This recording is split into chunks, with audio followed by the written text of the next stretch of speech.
Assalamualaikum warahmatullahi wabarakatuh. WSM News kembali hadir menjumpai Anda. Beragam informasi menarik akan kami sajikan untuk Anda selama 30 menit ke depan. Bersama saya Yeremia Fioni dan berikut WSM News selengkapnya.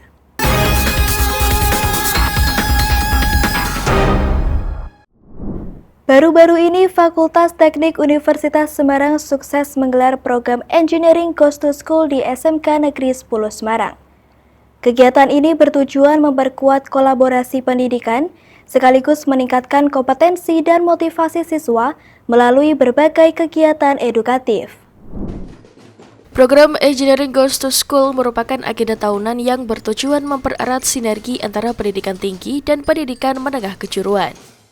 Melalui kegiatan ini, Fakultas Teknik USM menjalin kerjasama dengan SMK Negeri 10 Semarang dalam berbagai bidang mulai dari pendidikan, pengajaran, penelitian, hingga peluang magang bagi siswa di lingkungan Fakultas Teknik USM. Dekan Fakultas Teknik USM Dr. Ari Endang Jayati STMT mengungkapkan, kegiatan ini menjadi sarana untuk memberikan motivasi kepada para siswa agar terus semangat belajar, mengembangkan minat dan bakat, serta meningkatkan kemampuan yang dimiliki untuk meraih cita-cita di masa depan. Program ini, Engineering Goes to School, itu merupakan program tahunan yang dilaksanakan oleh Fakultas Teknik Universitas Semarang. Kita akan menjalin kolaborasi dengan siswa-siswa SMK yang ada di sini, ya. Jadi kita butuh kolaborasi antara pendidikan perguruan tinggi dengan pendidikan menengah, seperti itu. Kemudian kita juga ada perjanjian kerjasama, nanti ada kolaborasi riset, kemudian kolaborasi pendidikan, pengajaran dan seterusnya. Jadi agar siswa-siswa SMK ini mungkin juga bisa magang di Fakultas Teknik Universitas Semarang. Oke, jadi Fakultas Teknik Universitas Semarang menyampaikan pesan nih untuk siswa-siswa SMK Negeri 10 untuk semangat belajar, kemudian untuk semangat berkolaborasi, kemudian selalu mengembangkan minat dan bakatnya, karena dengan minat dan bakat itu jika dikembangkan secara maksimal akan tercapai cita-cita. Sementara itu, PLT Kepala Sekolah SMK Negeri 10 Semarang menyambut baik kolaborasi tersebut. Kerjasama dengan Fakultas Teknik USM dinilai mampu mendukung peningkatan kompetensi siswa, khususnya pada program-program keahlian teknik yang menjadi fokus pendidikan di sekolah. Melalui momentum ini, siswa diharapkan dapat mengenal lebih dekat dunia perkuliahan, serta memperoleh inspirasi dan motivasi dari para dosen maupun mahasiswa yang hadir dalam kegiatan tersebut. Kegiatan ini sangat baik sekali dalam rangka penguatan dan sekaligus menyempurnakan peningkatan kompetensi siswa SMK Negeri 10 Semarang yang nanti berkolaborasi dengan Universitas Semarang. Dalam hari ini Fakultas Teknik yang mana di SMK Negeri 10 itu kan 9 prodinya itu teknik, walaupun ada satu yang bismen ya. Tapi itu pun bisa bekerjasama dengan USM, sehingga harapan saya dengan kegiatan ini ada kolaborasi yang terus dibangun sehingga peningkatan kompetensi siswa dapat dibantu melalui kerjasama USM ini. Saya berharap siswa betul-betul bisa memanfaatkan momentum ini untuk mengenal USM dan sekaligus termotivasi seperti kakak-kakak yang hadir di sini dari USM, mereka menjadi desainer dan sekaligus perancang bangun di electric engineering atau mungkin di civil engineering. Jadi ada motivasi untuk siswa SMK Negeri 10. Kolaborasi antara Fakultas Teknik USM dan SMK Negeri 10 Semarang ini diharapkan dapat terus berlanjut sebagai upaya menciptakan sumber daya manusia yang unggul, kompeten, dan siap menghadapi tantangan dunia kerja maupun pendidikan tinggi. SMK Perdana Semarang baru-baru ini menggelar kegiatan Sendera Tari Arunika Nusantara sebagai bagian dari program kokurikuler sekolah. Kegiatan ini memadukan pertunjukan seni tari daerah dan wirausaha siswa untuk menumbuhkan kecintaan terhadap budaya Indonesia. Sendera Tari Arunika Nusantara menjadi salah satu kegiatan kokurikuler yang rutin diselenggarakan SMK Perdana Semarang pada akhir tahun ajaran. Kegiatan ini menggabungkan pertunjukan seni budaya dengan kegiatan kewirausahaan yang melibatkan para siswa. Dalam kegiatan tersebut, siswa kelas 10 menampilkan berbagai kegiatan sendera tari yang mengangkat cerita rakyat dan budaya dari berbagai daerah di Indonesia. Sementara siswa kelas 11 menghadirkan beragam produk makanan khas Nusantara melalui kegiatan Bazar Wirausaha. Kepala SMK Perdana Semarang Risti Ayu Irianti menyebut, Kegiatan ini dirancang untuk menanamkan nilai budaya, kreativitas, dan jiwa kewirausahaan kepada para siswa. Semoga dengan adanya acara Sendera Tari Arunika Nusantara ini, anak-anak jadi lebih mengenal budaya Indonesia, lebih tahu beragam jenis tarian yang ada di Nusantara, dan memperkenalkan siswa perdana juga ke masyarakat. Semoga acaranya berjalan dengan lancar dan kedepannya akan bisa terus dilaksanakan acara-acara seperti ini yang membuat siswa kita lebih aware dan lebih mencintai budaya kita. Beragam tarian daerah ditampilkan dalam acara ini, mulai dari kisah Roro Jonggrang, Baru Kelinting, hingga Gambang Semarang. Penampilan tersebut menjadi sarana bagi siswa untuk mengenal sekaligus melestarikan kekayaan budaya Indonesia. Melalui Sendera Tari Arunika Nusantara, siswa diajak untuk terus mengikuti perkembangan zaman tanpa melupakan adat istiadat dan budaya asli Indonesia sebagai identitas bangsa.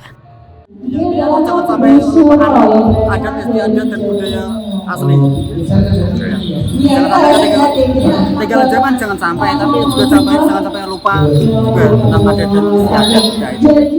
Melalui kegiatan ini, siswa diharapkan dapat lebih mengenal ragam budaya Nusantara, meningkatkan rasa cinta terhadap budaya bangsa, serta memperkenalkan potensi dan kreativitas siswa SMK Perdana Semarang kepada masyarakat. DPR resmi menetapkan rancangan Undang-Undang Perubahan Ketiga tentang Kepolisian Negara Republik Indonesia menjadi undang-undang. Pengesahan dilakukan dalam rapat paripurna dengan persetujuan bulat dari seluruh anggota Dewan yang hadir. Rapat paripurna DPR RI menyetujui rancangan Undang-Undang Perubahan Ketiga atas Undang-Undang Nomor 2 Tahun 2002 tentang Kepolisian Negara Republik Indonesia untuk menjadi undang-undang. Keputusan tersebut diambil secara bulat dalam rapat paripurna di Kompleks Gedung Parlemen Jakarta baru-baru ini tanpa perdebatan panjang. Pengesahan dilakukan setelah pimpinan sidang menanyakan persetujuan anggota Dewan yang kemudian dijawab setuju secara serempak dan disahkan melalui ketukan palu. Ketua Komisi 3 DPR RI Habibur Rahman menyampaikan bahwa pembahasan RUU telah melibatkan partisipasi publik melalui puluhan rapat dengan pendapat umum serta lebih dari 120 masukan tertulis dari berbagai kalangan. Ia juga menegaskan bahwa reformasi kepolisian telah diperkuat melalui pembaruan KUHP, namun RUU Polri tetap diperlukan untuk melengkapi penguatan kelembagaan. Kami sampaikan bahwa meaningful participation ya, dalam penyusunan undang-undang ini sudah kita sangat maksimalkan. Pada tahap penyusunan, ya, kita menggelar setidaknya 12 RDPU, ya, untuk menerima masukan masyarakat terkait undang-undang Polri ini. Kemudian juga Komisi 3 melakukan kunjungan untuk mendapatkan masukan dari masyarakat, dari universitas di 12 provinsi. Lalu kita mengundang 15 ahli, 6 kelompok masyarakat, 3 kelompok mahasiswa memberikan masukan terhadap upaya reformasi Polri. Kemudian juga saat pembahasan, teman-teman, setelah tanggal 25 Mei kemarin pembahasan, kita melakukan 12 RDPU, ya, dilaksanakan untuk menerima masukan dari masyarakat, 6 pakar ilmu hukum, 2 pakar ilmu kesehatan masyarakat, 3 kelompok mahasiswa, ya, Pak ilmu hukumnya mungkin bukan 6 tapi 16, ya, dan 124 masukan tertulis. Akhirnya setelah pembahasan insentif, ya, Panja menyelesaikan tugasnya.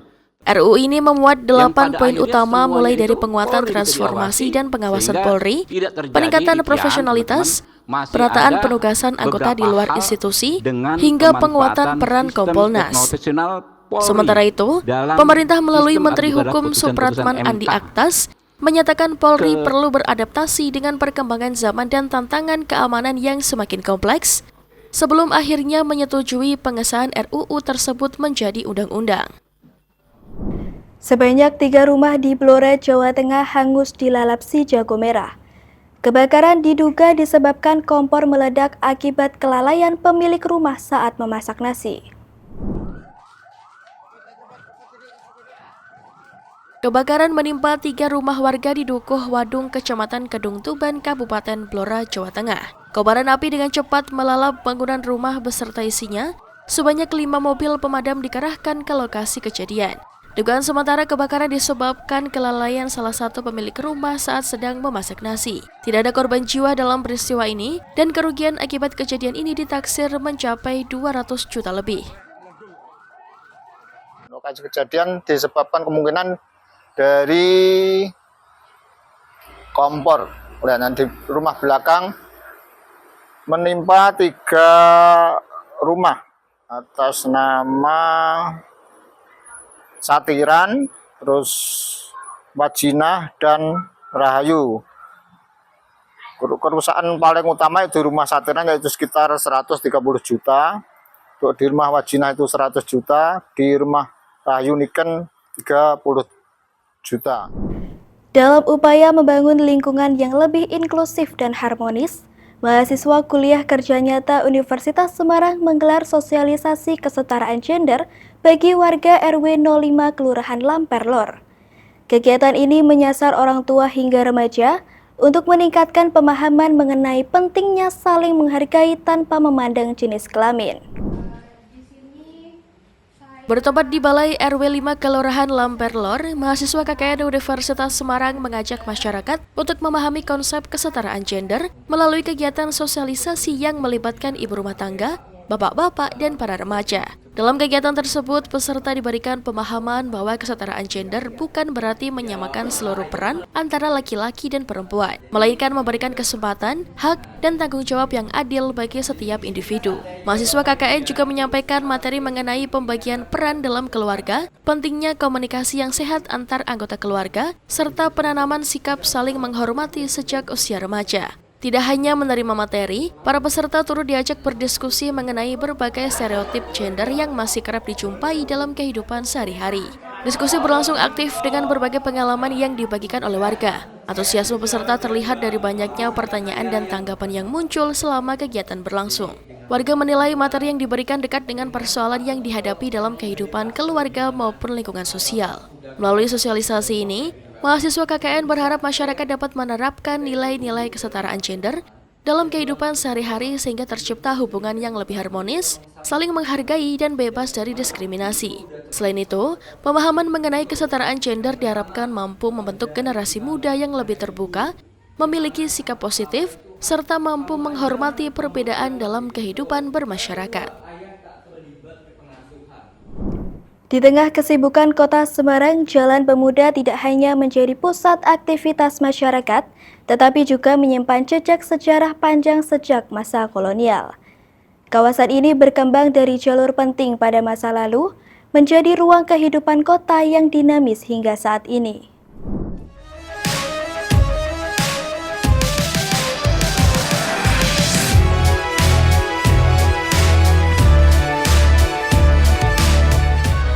Di tengah ramainya aktivitas pagi hari, siapa sangka Jalan Pemuda menyimpan kisah masa lalu yang begitu panjang. Dari kawasan yang dulunya pusat aktivitas pada masa kolonial, hingga kini berkembang menjadi pusat kehidupan kota.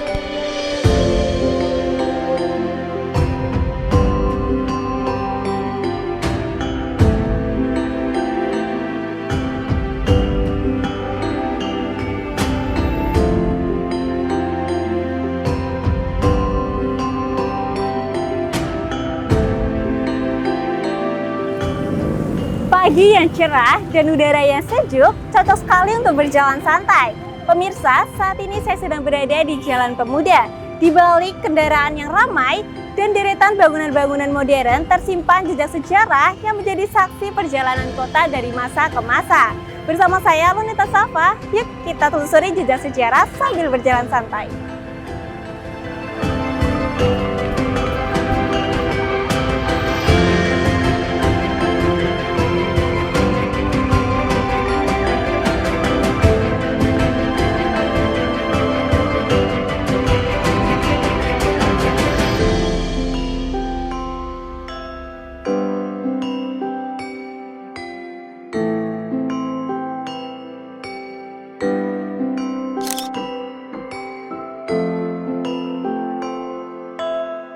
Jalan Pemuda ialah salah satu ruang utama di pusat kota Semarang.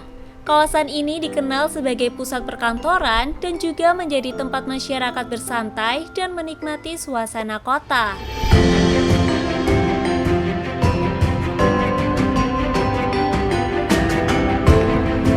Sejak masa kolonial, jalan ini telah dikenal sebagai Boncong Way. Nama Bojong berasal dari kata bot yang berarti kapal dan jong yang berarti pemuda. Dulu, saat menjadi pusat kota Semarang, jalur tram melintasi kawasan ini beroperasi sejak 1882 hingga 1940, membawa denyut kehidupan kota di masanya.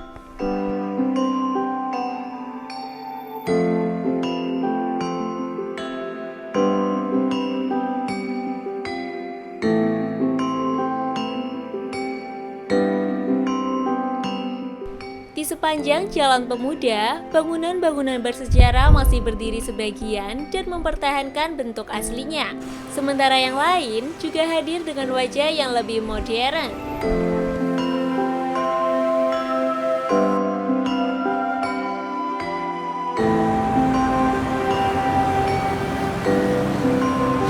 Pemirsa, Jalan Pemuda tidak hanya menyimpan sejarah, tetapi dipenuhi berbagai aktivitas masyarakat. Lalu lalang kendaraan dan kesibukan warga menjadi gambaran betapa pentingnya jalan ini dalam kehidupan sehari-hari.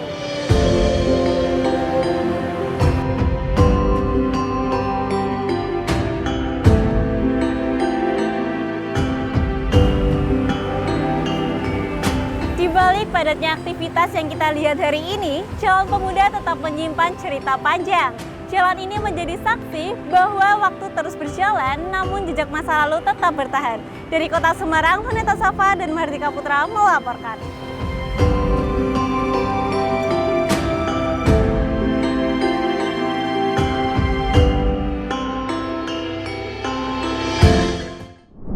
Pemirsa, menawarkan konsep unik Flavor Hive di Alexandria, Virginia jadi viral walau baru beroperasi setahun lalu. Namun menu fusion halal yang ditawarkan tak mengecewakan para pelanggan yang rela antri. Bahkan konsep food truck ini juga diikuti di beberapa negara seperti Mesir, Pakistan, juga Indonesia. Informasi ini sekaligus menutup perjumpaan kita hari ini. Saksikan terus USM News hanya di USM TV. Saya Yeremia Fioni dan seluruh kru yang bertugas pamit undur diri. Terima kasih. Wassalamualaikum warahmatullahi wabarakatuh. What kind of meat do you have? You have chicken lamb and beef. Okay. Can I have both? Inilah Flavor Hive, food truck halal di Alexandria, Virginia yang menawarkan menu fusion dengan memadukan beragam kuliner. Walau baru beroperasi setahun yang lalu, food truck ini menjadi viral karena konsepnya yang unik. Shihan Chowdhury adalah salah satu pemiliknya. It's called like the walking taco, and that concept has been around for a while. But it's usually like the restaurants, they have like the Latino Mexican restaurants, when they make their own tortilla, they have some leftover tortilla, and they just put it in a bag and put some meat on top of it. But in a food truck, number one, we don't make our own chips, and number two, we didn't want to house the chips because we don't have space in the food truck too. So then I thought, well, what if we made people bring their own bag and they get to customize how they want their meal to be? Maka lahirlah Bring Your Own Bag atau BYOB.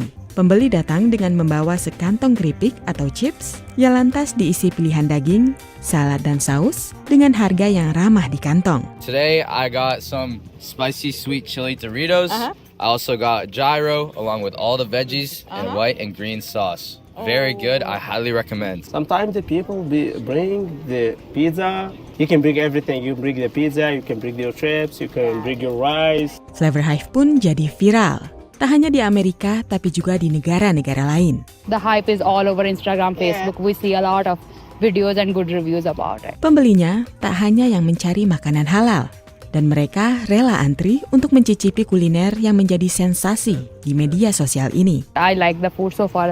the things I have tried. So it's wonderful to see a lot of Muslim persons are coming forward with their halal businesses and communities supporting them. So with the help of community, I think it's wonderful we see halal businesses growing up. I love the food. I love the community. You know, they're very nice, they're very funny, so I love being here, you know. Kepopuleran Flavor Hive lantas membuat konsep Bring Your Own Bag ini ditiru. Here's the problem. They're just putting anything in the bag. You can't put anything in the bag. There's a specific types of ingredients that you can put in the bag. And I think we figured it out with our the type of proteins we use, the sauce that we have. It's not too cheesy, it's not heavy with mayonnaise, it's none of that stuff. People think the white sauce is mayonnaise. It's not mayonnaise. It's a special sauce we make in-house that gives the right balance to everything. It brings it together. But people in Indonesia, Egypt, Pakistan, they're just putting anything in the bag. Dan selama Ramadan, untuk mengantisipasi membanjirnya pembeli, Flavor Hive pun menyiapkan 5 food truck-nya. Dari Alexandria, Virginia, tim VOA.